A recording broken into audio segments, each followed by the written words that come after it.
Here we go, so finishing with counter pressing as an exercise. So we begin with 3 players and 3 different finishes. So first up, bounce off a coach for a one-touch finish. The second player then bounces the original finisher for a central strike, and then the widest player delivers for crossing execution. Now, the second action then comes in, and this is the immediate counter press.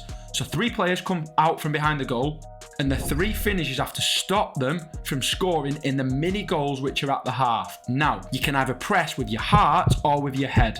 With your heart is on emotion and little thoughts, so you're reacting to the turnover and getting pressure on the ball, no hesitation, whereas pressing with your head is when you're behind the ball collectively and you're dictating and controlling where you want them to go. So here, the 3 press the ball, training the physical and the psychological attributes of that collective chasing. But once the ball's switched, there's now gaps. So drop behind the ball, protect the space. The front 3 now are working off the tactical principles of blocking central areas, staying compact, showing down the sides, waiting for those triggers to jump. Now, if the structure's broken, recovery runs are vital. So help the midfield out, and if the opponent then give the ball away, it's now about the front players showing that light switch transition the other way. So counter-attack, break 3v2, forward runs, forward passes, attacking the box, finding that free player and making lots of vertical decisions with the ball.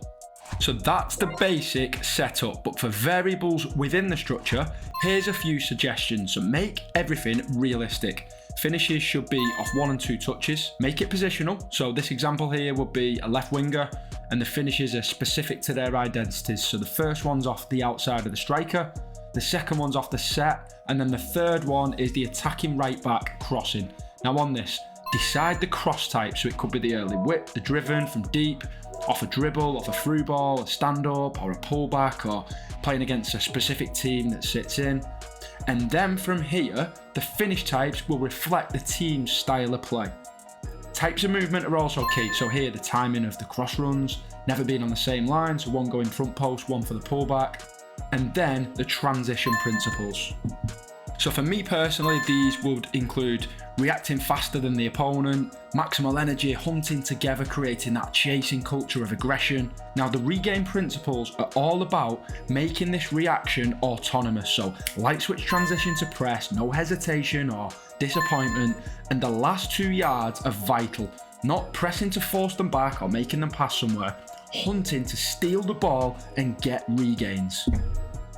So that's a quick exercise for finishing with counter pressing, and for more videos like this, visit trainingspecific.com.